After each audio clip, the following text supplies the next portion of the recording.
Good morning mga probinsya, update po tayo sa aking nagbubunga mga saging dito.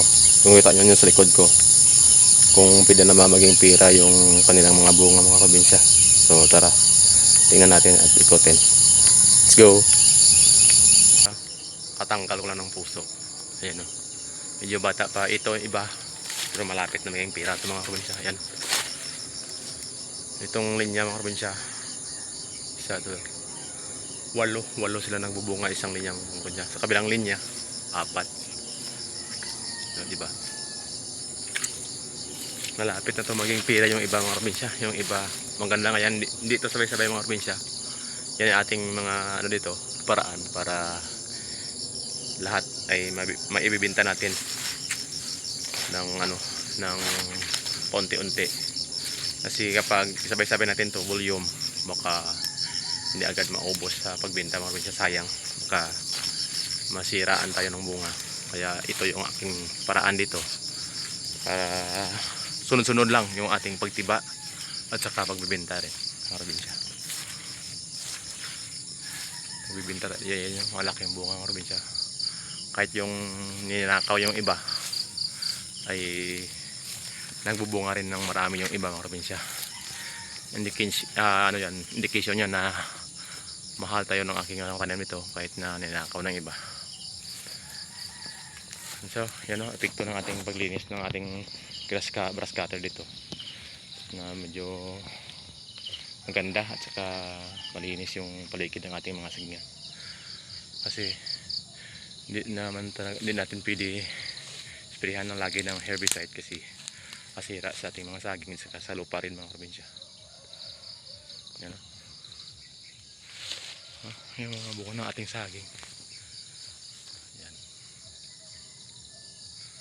Yung dalawang buwig parang lapit na maging pira mga probinsya. Ay, punta natin.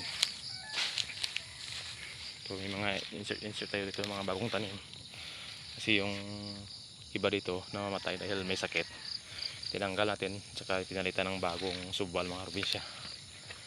Medyo mahina yung, hindi maganda yung mukha ng ating subwal ngayon kasi dahil ito sa ulan mga probinsya. Lagi umulan. Pero maganda to itanim mga probinsya. Lagyan natin ng basal yan. May babawi po yan siya. Ito mga probinsya, malapit na maging pira to. Isam natin. Yung bungang laki niya. Sa 8 piling yan.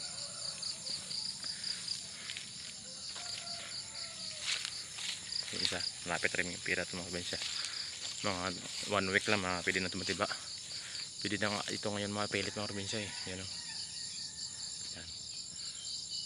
Sa kunting tips lang mga probinsya. Maganda kapag ayan, pwede na yan.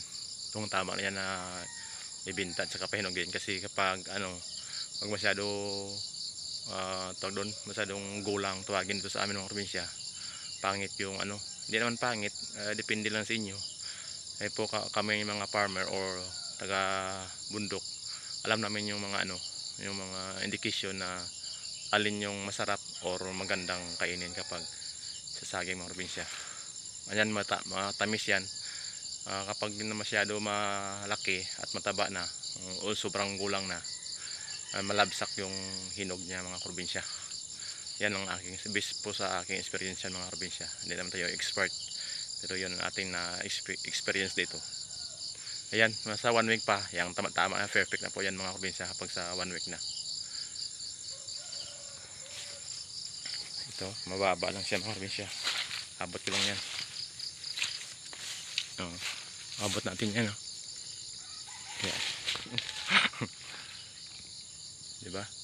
Itong sitwasyon natin dahil nakabili tayo ng brush cutter, parang umingiti yung ating mga saging nito mga probinsya.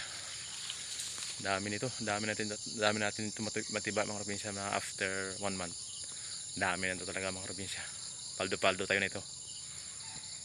Yan, sipagan pa natin mga probinsya. Thank you for watching. Bye.